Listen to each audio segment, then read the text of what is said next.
I want to ask Professor Obasi, and my question will border on transparency of distribution. Sometimes people don't get to know, the people who should benefit don't get to know, what is happening. You discover that these things are, shrouded in secrecy and all that. What should be done to ensure that the communities, the people are carried along and they are aware, of the distribution plans? Good question, Claire.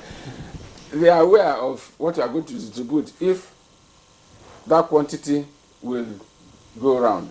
So those in government, if they know the thing will not go around, as much as possible, I know they try to manage information about how they expose everything before you have a stampede again. Mm-hmm. I think what will happen is that usually, like most of these states, they've established a template, mm-hmm. whether it is perfectly working or not. At least they have.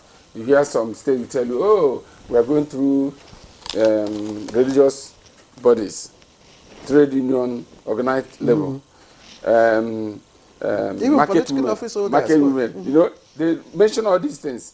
But we begin to wonder whether there is indeed a good man, a theory kind of belief that those who will share, those who are calling religious, some of them are dubious, what do you call it, defrauding the people that are supposed to protect their interests.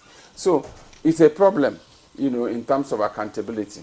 I would like to see a kind of monitoring and evaluation in Lagos, because they seem to promise what they say is what, if in theory you will know that they are really established.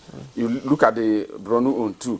If you look at what they say they are doing, it's something you can establish whether it is true or not. If a governor goes in advance, when the palliatives to be distributed in the community, goes in advance to make sure that things are, fine. What can be better than that?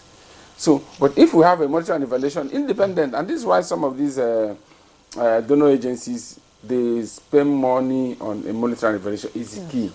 Because that's the only thing that can promote the accountability we are talking about. Left to good man theory. Many people are not good men when they are subjected to this kind of stress the system, gives them. Yes. Except those who are clearly committed to their conscience and God. Many other people are pushed into doing what they're supposed not to do. If a good man gets into politics, if he wants to be good, his wife telling him, now you won't carry Nigeria for help.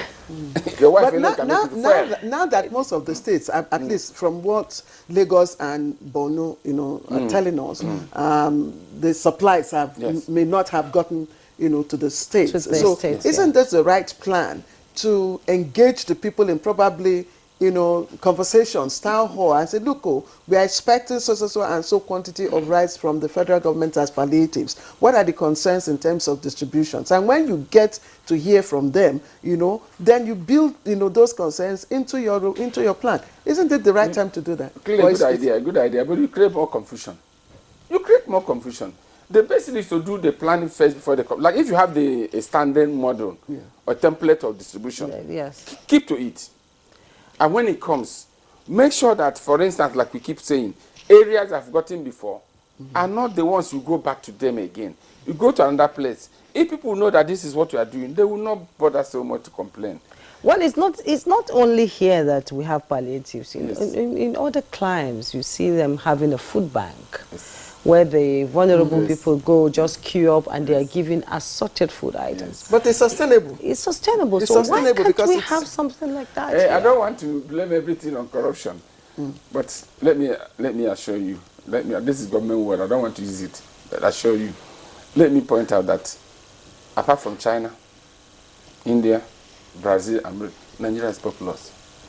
Remove US in this mentioning. Nigeria is populous, and it creates a lot of problems for us, and a lot of productive part of the population that exists. They're doing nothing, and they are healthy in quote, and active, and they're not doing anything. They don't earn anything. So when this kind of thing comes, and you are making these points, confusion will come. Yes. Some countries are, I say they are luckier, but some countries are also high in population are doing well. Yes, system works. So, and that's why I didn't want to blame everything on corruption, but we come back now to sincerity of purpose. Where corruption is endemic, and ease on every fabric of that distribution chain or whatever you want to do, nothing will work. Nothing will work. And as you